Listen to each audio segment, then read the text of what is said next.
All right, everybody, welcome. This is live. So every Wednesday, Brian from My Tesla Weekend and me from Brighter with Herbert, we're doing this live show every Wednesday. What we like to do is cover some of the major news that happened in the last week. Like to get his opinion. I don't always get to get his opinion, but boy, you want to get Brian's opinion, right, Brian? I think it's worth something. My viewers tend to agree. And welcome to my viewers who are watching this amazing simulcast on my channel. So that's cool Yeah. too. So every week, there's so many good things that happen about Tesla. It's the sentiment by us consumers, by retail investors goes up and down, but without fail, every week something big is happening for Tesla fundamentals, big events, partnerships. This week was no exception. So I think one way we can do this is just go through the bookmarks that I do on my X channel, on my X account, and I bookmark these, and I often will do a show on these ideas. So the one that came out like last week was this news that Indian Commerce Minister Goyal is going to meet with Elon Musk in the U.S. next week. This obviously happened this week, but Elon wasn't there, and then they're really trying to court Elon to try to do more and more of these, like bring him to India. And I don't know if the news basically is that India has said we're going to take every regulation that we have and we're going to clear out of the way so that Tesla can come by January of 2024. And then they removed the import taxes, or they drastically reduced it from 100% to something like 15%. But this is Indian Industry Minister Goyal visiting the Fremont factory. You can see that he's getting a tour. I mean, we've just had so many world leaders visit Tesla. Yeah, a couple things on that. So first of all, every world leader wants Tesla. They want it. They want it bad. So how could you get a factory up and running in 2 months? Could you? Is it possible? And the answer is yeah. You hermit crab it, and you do a knockdown or semi-knockdown assembly, where the plan is that they would make most of the cars in Germany and ship them to India for final assembly. And we don't know how much of the assembly would be done there, but the idea is India needs to save face with their people. They don't want to be seen as playing favorites or being weak. So they're saying, no, you have to build here if you want to avoid the tariffs. But we could give you an exception to bring in most of the parts so that these are still made in India. And that's similar to what Lucid is doing with their factory in Saudi Arabia. If you saw the footage of it, you can see it's not a very big building and it's mostly empty, but it still makes cars. Now, in their case, I think they just attach the final hubcap and call it final assembly. But in Tesla's case, it would be something, I assume, a little more involved than that, just because they would need to. And that would give them an opportunity to expand outward from there and get it all figured out that way. Yeah, but Brian, I mean, just at the last earnings call, Elon made a big deal that we're not going to go full pedal to the metal on Giga Mexico, given what happens to the economy and the macro. Why would they now announce Giga India? Although it probably does take several years, but it could be done pretty quickly, because this is just Model Y. This is not pedal to the metal. This is dipping your toes in the water. This is a way to import them, mostly complete cars, and then just, originally there was a facility in the Netherlands. I don't remember. Seabrugge, I don't remember where they would do final assembly of Model S and X for the European market, just to skirt some import laws. And that was a whole... So this is just import. You're not talking factory yet. Yeah, this is not a real factory. Okay. This is a final assembly plant where they would add the interior at that point. Maybe they would start making seats domestically, and they could start building a supplier network around this to say, look, you can keep shipping us these headlights if you want, but we can make headlights just as good. We can make seats just as good. Start giving us more of the work, and it would work. So I understand that wasn't the only foreign dignitary to visit Tesla this week. Thailand. Thailand, yeah. We saw, was it a minister giving the Cybertruck a structural test, determining just how load-bearing it is. Yeah. What a great visit. It is, I cannot express how excited I am about the Cybertruck. I've been waiting for so long to see these bad boys rolling out on the streets, and it's gonna happen. So there's a prime minister of Thailand, and I know that Elon today replied back to him saying that apologize wasn't there, but again, full force. So they want to be the mineral source, right? And so why did he visit? Just I guess, is it a race? What's your estimate of what's happening? Well, surely, Thailand has been discussed as a possible candidate. Thailand manufactures cars. They have domestic mineral resource. They have experience in manufacturing. They have quality engineering. They have they have a deceptively stable government. I mean, yes, there's a coup every 5 or 10 years, but it's really just a shuffling of chairs. I actually went to Thailand once as a coup was unfolding, and like a week before I got there, I messaged my friend who I was going there to help, and I said, "There's a coup. Should I be working?" He goes, "Nah, that's just downtown. You won't even see it." And I got there, and it was like business as usual. It's just something they do. Oh, come on. Okay. Well, no, I mean and always the king stays in charge, and the king is a figurehead who just brings peace, and it remains peaceful as much as the underlings change around him. It all keeps going. Everybody wants these factories. And what Paul said in the comments here is, why can't they assemble in those huge tents like they have elsewhere? Well, and that's the thing, is if a huge tent works for final assembly, any building will work for final assembly. You don't need to build a factory. You can just hermit crab into an existing space and do the final assembly. They could get that program running very, very quickly. Mere months, depending on the extent to which the pieces are already complete. Because you don't need the huge assembly robots, depending what you're doing. Just a few would probably do the trick. So my theory is this, okay? Thailand initially was one of the hottest areas. There was a lot of articles talking about Tesla's going to do a Gigafactory in Thailand, and then it died down. And I think it was because Thailand was asking for more than just mineral resources. They wanted a whole factory. I bet right now they're going to accept mineral resources, and then they don't necessarily need to announce a Gigafactory is what I'm thinking is happening. I think that's true. I think that's absolutely true. They will. You want everything, but you will take what you can get. My big thing is I love to volunteer at food banks, and you will get people who see the entire offering that we have, and they go, "Boy, I'd really like one of everything." It's like, yes, but what we have is not one of everything because our resources are strained. The DS Greg said the coups are catered. So that's good food. Good food. Well, it's delicious. I will say that. Delicious food. Okay, let's move on. This next one is not necessarily news, but it's good information that we just give updated. So I know that Alexander Mertz keeps us updated to who is invested in Tesla, the retail investors, and the institutional investors. This chart just basically reiterates what's happening here, and what you can see here is that, of all the Magnificent Seven, Tesla is the least weighted in terms of number of institutional funds owning it, but also the ones who do own it, its relative weight is less versus what typical fund managers do. So you can see Tesla's way down here, less than 40% of institutional funds own Tesla versus 75% own Apple, 90% own Microsoft, and then the weighting, how much of that name do they own compared to everything else that they own?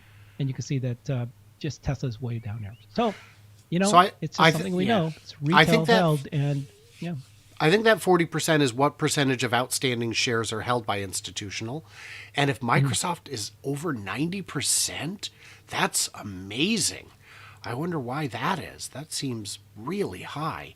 But yeah, less than 40%, and they're underweight. And I think the reason for this is they got in too late. S&P was too late to add them to the 500, which meant that a lot of funds just, they didn't get the recognition. They still are, as Alexandra will be the first to point out, desperately undervalued according to their credit worthiness, their bond rating. They've got the lowest rating you can have without being in the junk bond category.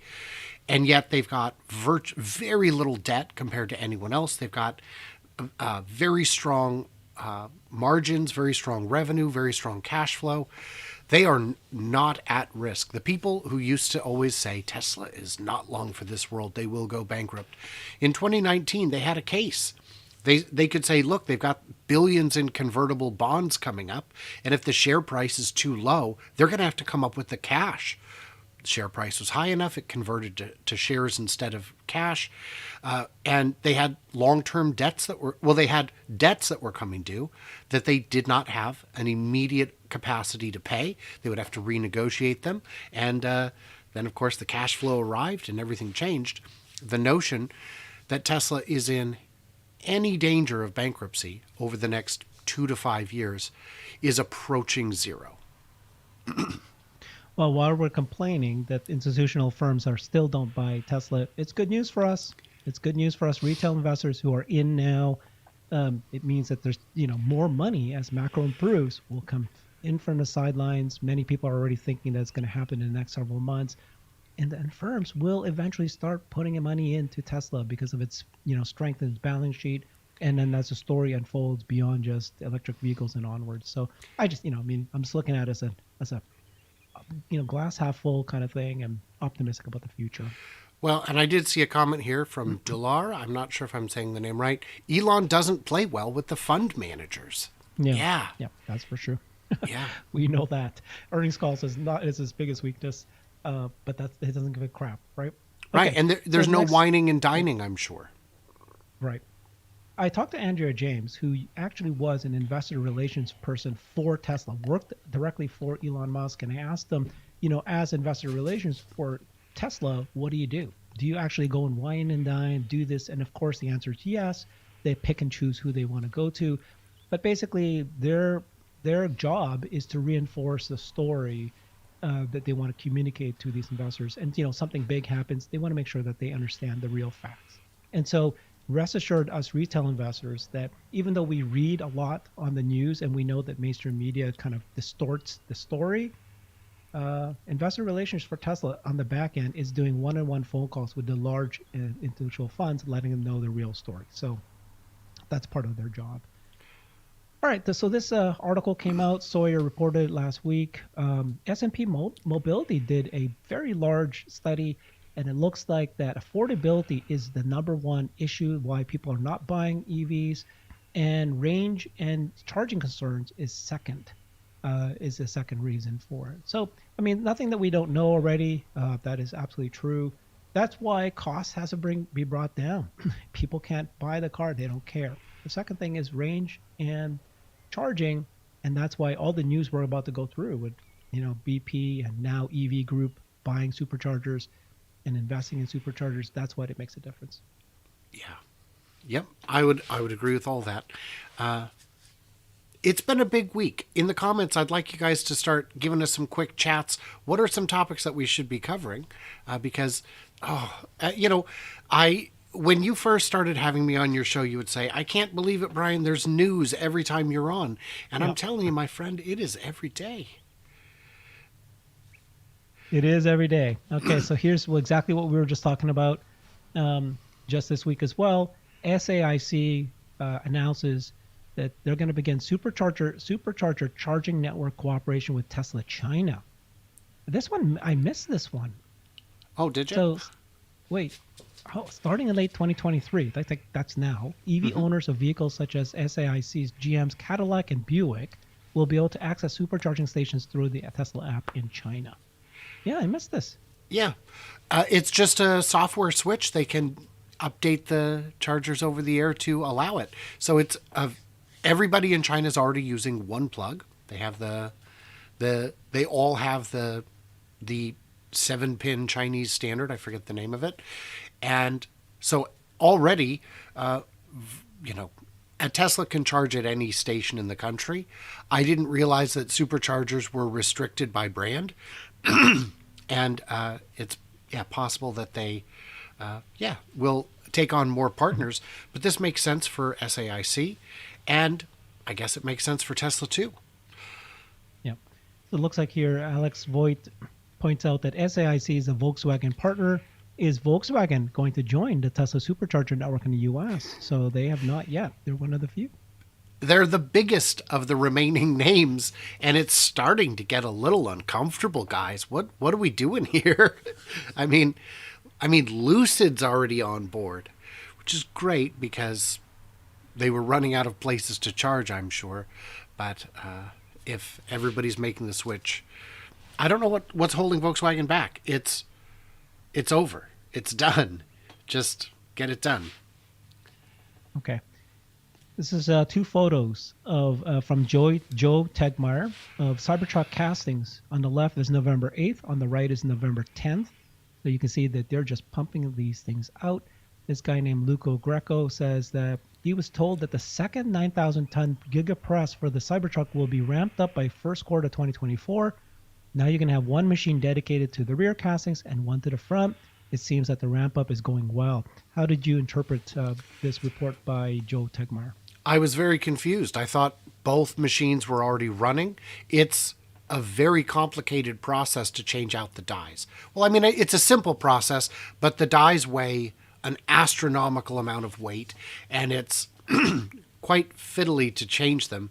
And then you got to make sure they're dialed in right and everything. So I was under the impression that both machines were already operational. So I did not think that they were only running one. Okay.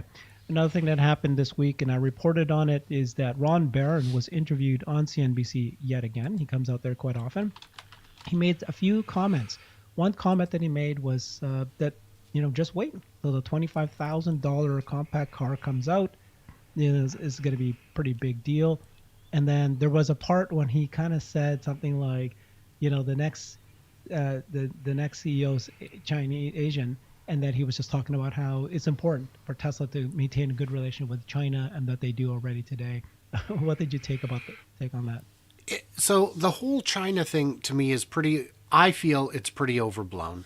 If China had ambitions to get involved in something geopolitically that would be catastrophic, I think those may have been tamped down by seeing the reaction in Ukraine. Ukraine has been a very interesting situation to test geopolitical will and situations.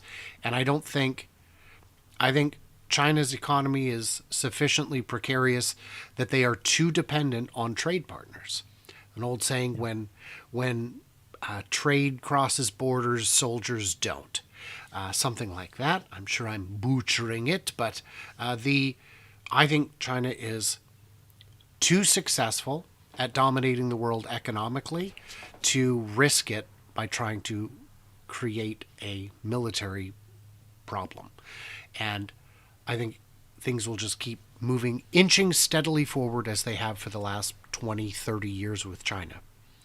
And Grace Tao, who's the vice president of external affairs for Tesla, was interviewed last week and by a Chinese journalist article. And she said, and in this view, they actually showed interviews with other ministers of China and auto experts. And what they said was that the Chinese government views Tesla very positively, that they find that the Chinese automakers have benefited significantly from having Tesla there, just as they had predicted that they would.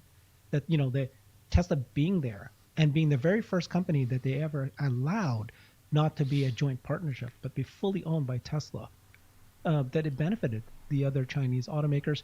And then one of the auto experts actually said that before Tesla showed up in China, electric vehicles weren't a thing. People didn't want to buy it, but Tesla's Model 3 showed that you can actually have a decent car, well designed, everything that we just like better than other cars, and then that kickstarted the EV revolution. So yeah, I think at this point, all signs point to China loves Tesla, Tesla loves China, and there's not at this point, knock on wood, any kind of concerns for us.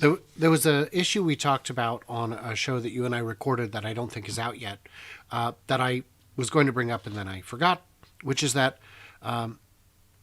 Tony was saying that, well, Tesla's only got 10% market share in China, and what it's overlooking is Tesla's start at a very high price tag in Chinese in the local currency. They are not in the affordable or super affordable categories yet. And I don't think they're ever going to get into the, $5,000, $10,000 range. But at $20,000, $25,000, they're going to have new opportunities that are not yet present to develop the market even further. Yeah. Just Keith had an interesting topic I would like to bring up. What do you guys think is the biggest physical hurdle for going full EV? If you had to concede a point to the other side, electric grid, mining materials, what is the biggest obstacle to going full EV? And I would say right now it's still affordability, because most companies are not making cars that are sufficiently compelling for their price tag. But I'm confident that will change across every surviving manufacturer within the next 5-6 years. What do you think? Yeah, well, I mean, it depends on the time frame, right? I mean, if you take what Elon has said, the biggest obstacle to going fully EV is going to be the availability of mineral resources and batteries. And so you need to secure that. And he was begging any company out there to do lithium mining, lithium refinery, because that's going to be the bottleneck. But if you're talking about the next several years, next 2 to 3 years, absolutely, it's affordability. We already seeing many companies, especially the legacy automakers, just stumbling and they can't do it profitably. And then you've got the pure EVs, and some of them will succeed, but some of them won't because they're targeting the wrong market. The premium level, which is already taken up by Tesla's Model S, which is cheaper, they can't get a foothold. And so, it's unfortunate, right? But we need to have some of them survive, many of them to survive. We know for sure the Chinese automakers, they will be propped up by the government. Many of them will survive. But they need to get past the volume sales in order to get scalability, in order to then be able to have the profitability. Well, and all manufacturers will be propped up by their local governments. The U.S. ones will, the Germans or French, should that become necessary. It was actually nickel that Elon said, please, please, please go mine. And that's used in the nickel batteries, which is what all the long range and performance vehicles are using. That will hopefully become less critical as we move into LFP batteries, the lithium iron phosphate, which is my belief what they will use on the compact car. But we're still going to need an awful lot of nickel for the Cybertruck, because stainless steel uses nickel. And that is quite a volume of material, quite a volume of stainless steel that is required. Okay. And make no mistakes about it. This revolution to electric vehicle has happened and it's done. It is done. The Bloomberg did a big research on this, and they just reported a few days ago that it's $57 trillion on the base case that's available up for grabs, not only for automakers, but for countries. And then if countries actually give incentives to electric vehicles, it's $88 trillion. And so, not only are we seeing automakers make a push at this, but we're seeing governments stepping up because this is money to be made. And so is there any obstacle to get to electric vehicle? Absolutely. But with that much money available, and it's kind of like we're already at the point where it's already taken off. So you're seeing supercharger partnerships left, right, and center with gas stations now putting superchargers there, hotels. At some point, the range anxiety and supercharger thing is not going to be an issue anymore, and its affordability is number two, which we just reported on. And there is a Okay. education gap between what is already reality and what is perception. And people like you and I are working on that. We're working on it. So we were just talking about Ron Barron. One of the things that Ron Barron said was Tesla's going to sell 5 million of the $25,000 car a year. Of course, once you're at scale. So Paige, you put together some math, right? If you do 5 million at $25,000, this is the revenue. If you consider 15% profit margin, this is the 19 billion in gross profit from the compact car. Now, if you add Cybertruck to the mix, so let's say you have 250,000 Cybertrucks per year, $50,000 average sales price, and 15% gross profit, you're going to get another 1.875 billion of profit. So now if you add the two together, you're going to get $20 billion of profit just from the Cybertruck and compact car. That with a 50 PE, which you can argue might be a little high, the market cap is already $1 trillion.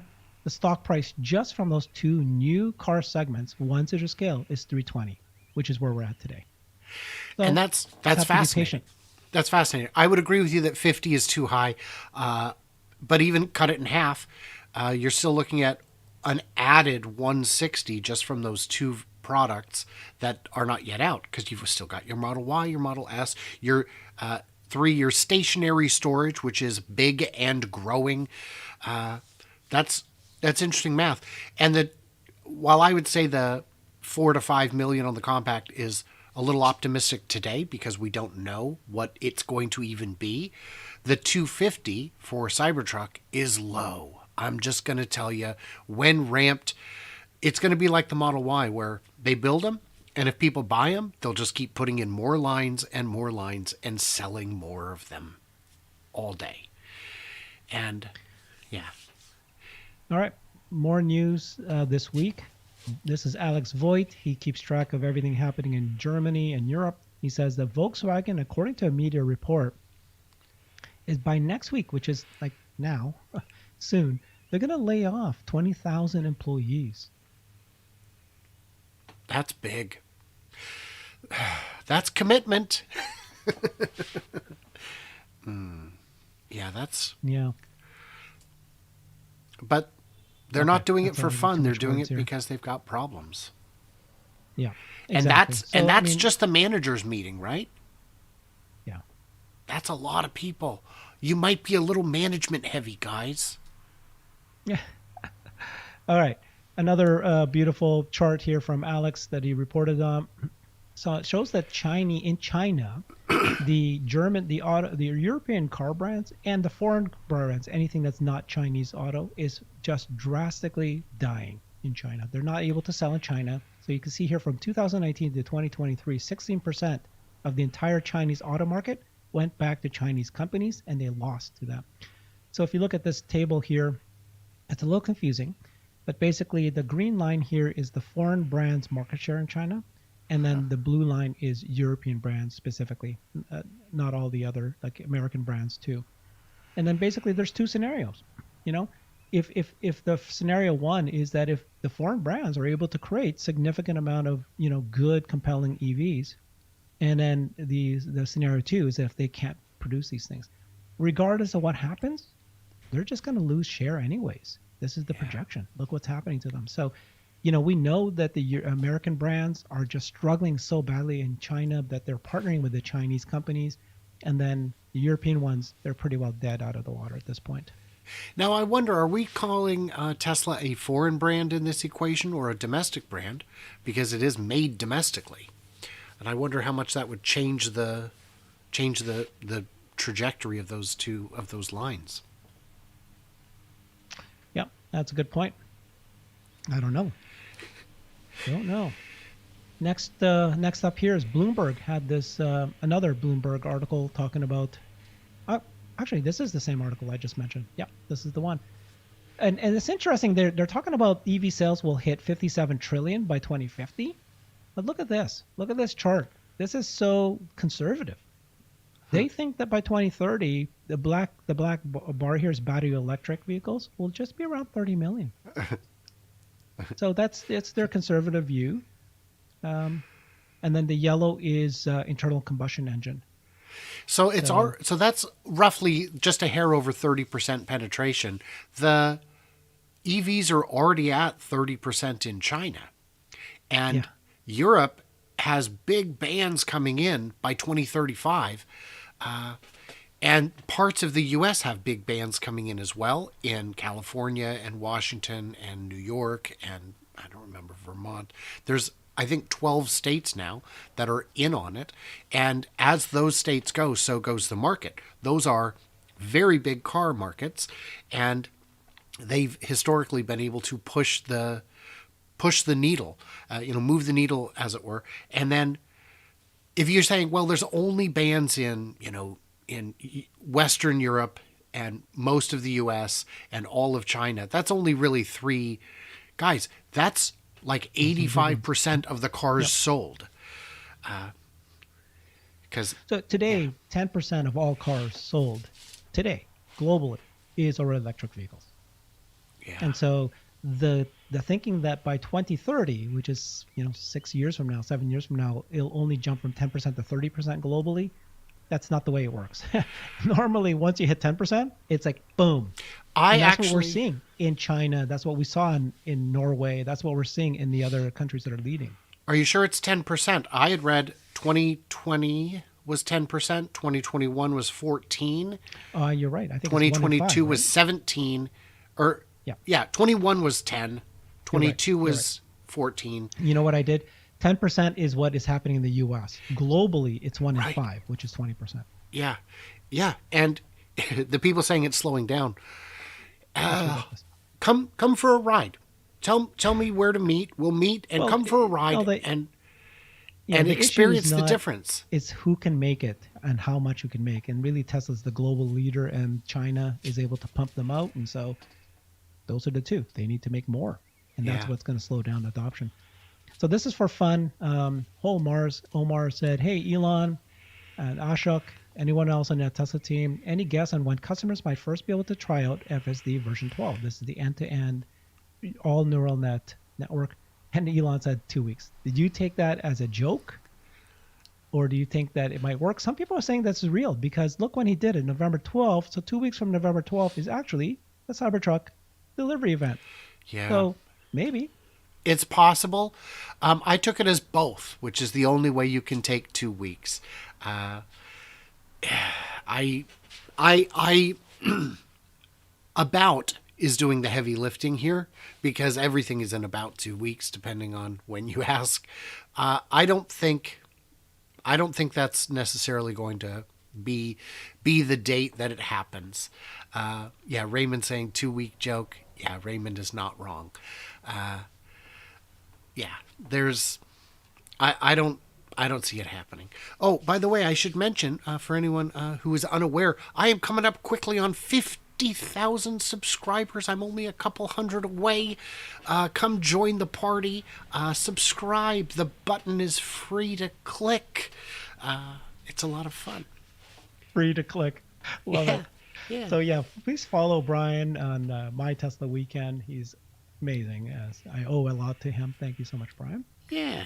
Yeah. All right, Well, so I always this try one and is- help new channels getting started. I hopefully gave you some good advice there in the early did. days. You're the Yeah. very first person, I don't know if anybody knows this, who helped me set up my studio, my camera, how to upload my very first video on YouTube ever. You did it.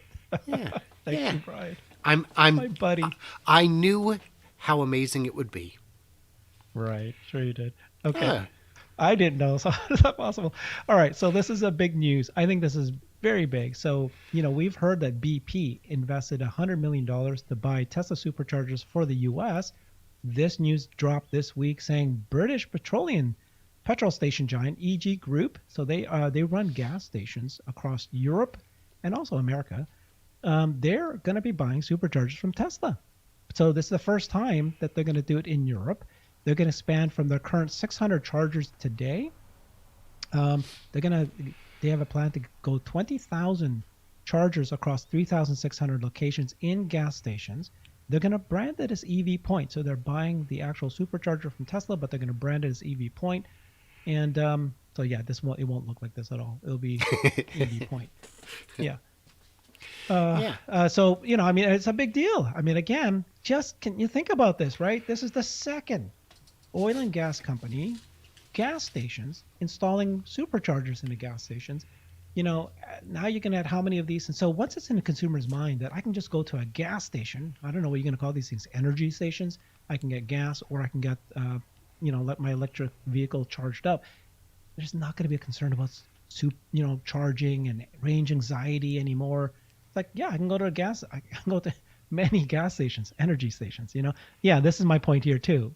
I'm expecting this very well. Thank you, Mike. McDonald's, KFC will be next for Tesla Superchargers. By the way, EG Group, do you know who they partner with? No. KFC. Oh, really? They have a big partnership with KFC already, because you know how many of these gas stations will have a KFC built in, all that. And so it's going to happen. Exactly that. I fully expect a McDonald's coming out and saying, we are going to have superchargers, whether it's Tesla only or not. But by the way, the reason they're buying Tesla supercharger, I wish I had that chart that they showed, that Tesla supercharger is 70% cheaper than other manufacturers creating superchargers I think, certain states. In some states, it's like 50% cheaper. Regardless, no one else can match the cost of building a supercharger, let alone the fact that you have the app, the power of the app to be able to tell you which superchargers is where they're located in the map, but also which stations are available and how many is available. No one else has that. So what I had read was that they are about 50% cheaper if you're doing the old style manual installations like you would be required to do, for example, inside of a parking garage. But when they use the drop-ins, it's 70% cheaper. And that makes sense because you're printing them off the assembly line and then just popping them in. Yeah. Well, and I was going to say, who'd also make a good fit? Sonic. Because you're already sitting at a stall anyway. Sonic drive-ins you pull into the stall and, just charge it. Oh, God. I think you're old enough, right, Brian? For what? Are you old enough? Like me? For what? I'm not talking to 50s diners, but, the drive-in, you come into the... Sonic is a big chain. It's a big chain. All right. Let's see what else is here. Okay, this is fun. I did not see this. Did you see this? So the Xiaopeng's UI visualization. That looks vaguely it's familiar. Pretty impressive. It's beautiful. It looks very impressive. Yeah. Yeah. It's interesting to look at that. And then I don't know if you saw what Cruise's visualizations look like, but they did not look good. No, we know that it was all fake at this point. Now it's all just smoke and mirrors. It was actually people, digital Sherpas operating the cars. Yeah. And they're not in the car, but they know exactly what the car is doing. They have full control of the car, and it looks like you think that the car is making that decision, but it's actually a human in some sort of customer service rep somewhere driving your car for you, or at least every 2 to 5 miles they have to make an intervention. So are you sure? Because I read a press release that said 20,000 miles. No, it's every 2 to 5 miles. No, you know this. I know this. It was, but it was literally just a few months before they had said, nope, it's 20,000 miles between interventions, and it turned out to be 2 to 5 miles. Exactly, complete lying. That's why they have their legal coming in to protect themselves at this point. And by the way, they shut everything down. They've just recently, just a few days ago, they announced that they're recalling. They're no longer. Initially, they said they weren't going to do the robotaxi anymore, but they will still have the human-driven ones. And now they said they're not going to do either anymore. So it's over. In terms of responding to comments, I like to respond to ones that apply to the most people possible or the least. David, there's a Sonic in Vancouver, kind of by the mall. So you wasted a few seconds on that. Jesus, come on, buddy. The setup was worth it. It's my show too, please. I don't know. Do things like that. I'm full of facts. Okay. That's all I do. Yeah. All right. So BYD has a new electric vehicle SUV design and it looks pretty good. Look at it. What do you think? Did you see this? I think it's a beautiful drawing. But really, I think their cars look fine. I think they look good. It's a beautiful drawing. Yeah, drawings are easy. It says it's coming November 17th, dude. Oh. So, well, then... This is the C-Line 7. This is now. BYD isn't all No, it's hype. a reveal at the show, show. Yeah. So it might not be the real deal. It's not going to look like that. Yeah, yeah. Oh, that's the Lamborghini. That's why. But That's the Ocean. Yeah. yeah, there's a BYD. If they say they're going to be showing it on the 17th, I believe them. They have hit their, this isn't Faraday future we're talking about. Yeah. So, yeah. All right. There's so much news, dude. I mean, look at this. We're not even halfway through. We got so much to do. Obviously, there was the big announcement on Thursday last week. Always happens on a Thursday that they're going to raise the prices of this time the rear-wheel drive Model 3s and Model Ys. They had already raised their prices for the long-range Model 3s and Ys in China. And it's just modest. I think it was just $200, $300 US dollars. This is a beautiful chart created by Roland Percher. A great and it was follow. Tesla Chan created this wonderful table, but Roland made it into a chart. And then this, you can see the price history in China. And so you've got the Model Y up here, the performance Model Y at the top here. Then you got the Model Y long range is in the red or the purple. Yeah. And then down in green, that's Model Y rear wheel drive, right?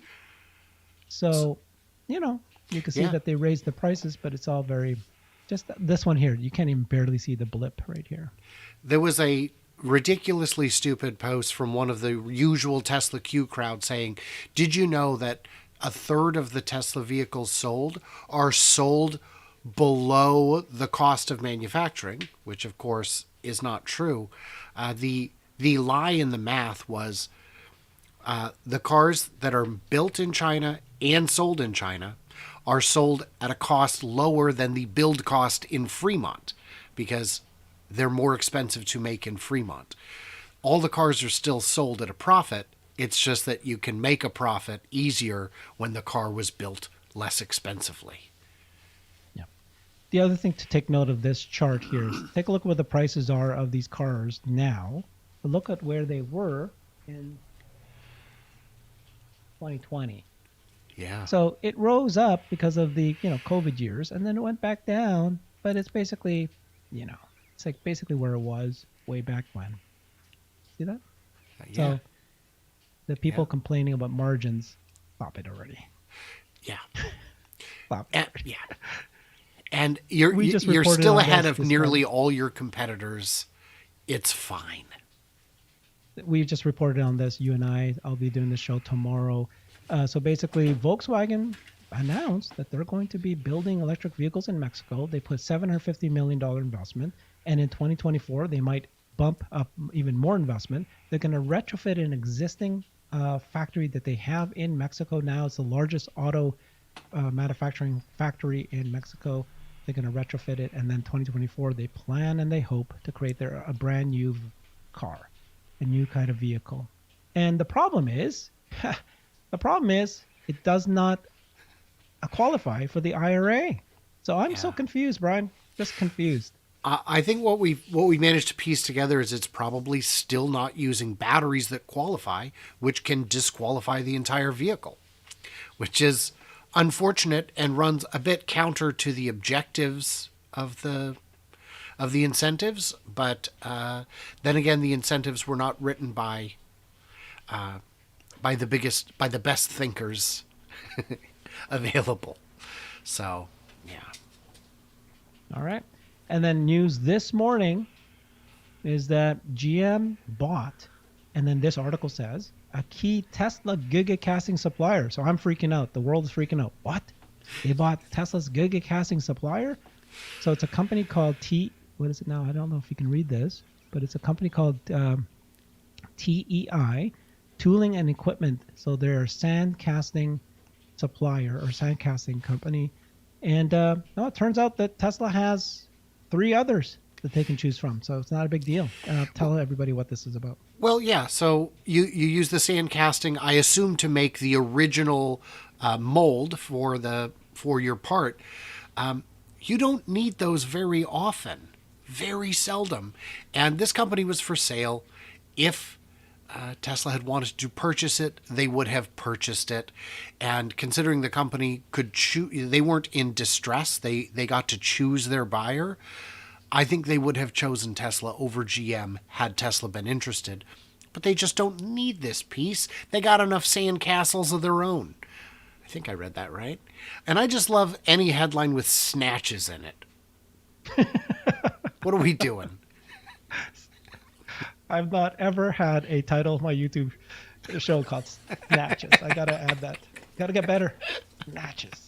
That's a good one. Gonna get us demonetized. I don't know, man. All right, this news this morning. I don't know anything about this. So Biden administration announces $3.5 billion to strengthen domestic battery manufacturing. What do you know about this? Nothing. I did not hear about this. November 15th. That's today. Yeah, just this morning. I've been ago. online all day with you. Well, yeah. Well, come on. This is Yep. 3 hours ago. I don't know. $3.5 billion from the infrastructure law to boost domestic production, of advanced batteries and battery materials nationwide. This is additional money. Do you think, as often has been happening, many of these Biden announcements and so forth, they're really to prop up GM, Ford, the union? In the last interest-free loans that they gave had no. It was actually specifically said for union workers. So, what's your guess on what this might be? I guess you don't know. $3.5 billion is enough money to get any job done if you use it correctly. And it's nowhere near enough money to get anything done if you throw it down the drain. So until we look at it, this definitely feels like the sort of thing that would be targeted at. We know that Ford and GM have slowed their EV ambitions since the strike. And I'm just going to tell you, it's part and parcel with the strike. Their costs, these vehicles were already ones that they were planning on losing money on for at least a few more years, and now they will lose more money more quickly.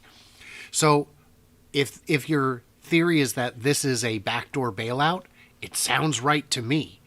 The trouble with implementing those is you have to word them in a way that doesn't feel like you're picking favorites. And as a result, you get something like we saw with the IRA, which was supposed to help just union shops, and Tesla is by far the biggest beneficiary. Yeah, they didn't do a good job there. It's just the timing of this. Right after the union negotiations happened, $3.5 billion, enough to pay for the salary increases. I'm just being Well, but every dollar to the bottom line helps, especially when they're free dollars. I don't know if that would run afoul of international laws if you tried to export those vehicles, if that would count as one of those government subsidies that the EU is looking into in terms of Chinese companies, because the Mach-E is sold into all over the world, and it's still made in Mexico. So I don't know. They're going to have to figure out some interesting ways to craft it to not get themselves in trouble. All right, Brian. So we just reviewed quite a number of news stories of just happened in the last 7 days. What's your feeling at this point? I mean, coming out of the earnings call, we all felt investor sentiment fell to the lowest ever. We didn't think that there was any catalyst for short term. There was a feeling that the estimates have been lowered for 2024. Cybertruck production is going to be reduced. Giga Mexico is going to be, slowed down a little bit. But at the end of the day, sentiment seemed to pop back up again, partly because of macro, right? So things have turned around. That's another bit of news that came out, right? There's the chance of a interest rate hike has now jumped, that it might actually happen by May of 2024. It used to be way down in September. And then, but also whenever I hear one of these partnership deals, and that's what I think personally, it's the partnership deals that seem to change the sentiment quickly, because here in this case we had EG Group come out and say they're going to partner with Tesla, and I believe there's going to be more partnership deals coming out soon. What's your general sense of what happened last week? So when you say after the investor call we were pessimistic, I wasn't. Right. I've still been focused on the longer term, and everything looks right to me. The execution is solid. Despite headwinds, they're still doing amazing things. So I am not worried about any of that. But this week, I am definitely excited because there's another. Any kind of partnership is a catalyst that can move the stock. So when you've got, the Hertz deal was announced, that was the beginning of the run up to the all time high, and really 100,000 units for a company making a couple million a year. That's nothing. That's not that big, but it's a partnership. So if we were to see somebody say, look, we will adopt your autopilot, just autopilot. We will adopt your infotainment, just that. Any one of those could create a pop because people outside the Tesla sphere are being pulled into it. Investors, everybody, just the world of understanding. And these are all products that work. FSD has its issues, but autopilot is as good as anything out there, better than the vast majority. Pretty hard to argue that. So the other halo effect is if the Starship launch goes reasonably well. Starship launch goes reasonably well. It will. It creates a carryover effect into other Elon ventures, and it will create excitement. Do you and think it will. so? Really? I don't. When the astronauts first launched aboard the SpaceX rocket, aboard the Dragon, they were shuttled out to the launch pad in white Model X's, and the stock popped because everybody wanted a piece of this, and you can't buy SpaceX stock. It is very, very hard to do. And enthusiasm was very high. But for me, this week is like my Christmas. We've got Cybertruck coming up. We've got Starship launch coming up. We may have version 12 coming out in, I'd say 2 weeks. There's a lot of. You just said it was a joke or it's a joke. 10 minutes ago. I am not excited about V12. I just like an update. I'm on 11.4.4 and it is. I don't know, man. All right. So you and I, we talk about this a few times, and I'd be curious to just get an update. Cybertruck delivery event's happening November 30th. That's already been announced. People are inviting. People are going there. By the way, if anybody has a +1 invite, please give it to Brian. He's going to be physically there, regardless if he gets into the event or not. But it'd be just wonderful if he can. So if you have a +1, please consider giving it to Brian. And we have friends in Austin. I'll make them pick you guys up and drive you around. Okay, that I could do for you. I'll just tell my friends you got to do it. But so Cybertruck event occurs, and you and I had this discussion already. What could happen to change investor sentiment? And I think that I have a feeling that the Tesla bot will make an appearance. Do you think so, or do you think this will be just purely Cybertruck all the way? Nothing, no distractions whatsoever. I think Optimus will be on display, but not in motion. I think it introduces too many moving pieces to an already complicated day. So I am not expecting Optimus. If it's there, I'll just be pleasantly surprised. What could change investor sentiment? If the price is substantially higher or substantially lower, but which direction would that move investor sentiment? I don't know. The market is so unpredictable. They could see a sky-high price and say, this is great, we've got big margins, or they could say, it means they can't build it profitably and sell it. Who knows? It's... I can't predict the market. It's very weird. Yeah, I do think I agree the same thing. I hear so many retail investors so excited about the Cybertruck event, thinking that it's going to be a halo effect. I think it's going to take many months, right? You're going to need to see these cars out in the roads, and then it will have a halo effect. But it's not going to happen because of the event itself. Do you think it could? I really don't. I think you and I will be very excited for the event. But I think investors, the people who are excited by this event, are already all in. I think the bigger effect is going to be seeing them on the road, seeing every news channel every local news who's looking for a quick, easy story is going to cover the first one they find. This is going to be the amount of free publicity this truck is going to get will be perhaps hitherto unseen. Oh, what if this happened, Brian? Optimus driving the astronauts using FSD version 12 in a Cybertruck. Dude, a launch. Take that, Model X. That would be very fun. I don't know why you would need to introduce physical controls if the car is already self-driving. I think it would be, forget the bot. Just have them, have no driver. That'd be just as good. Yeah, Yeah. and that they can do for sure. That for sure they can do already, just for fun. All right. Well, thank you so much. This was fun. There's so many news that we covered today. There's many more that we haven't covered. But you and I do shows. So follow Brian on My Tesla Weekend. Follow me on Brighter with Herbert. Appreciate everybody. See you guys. Bye, everyone. Thank you, guys.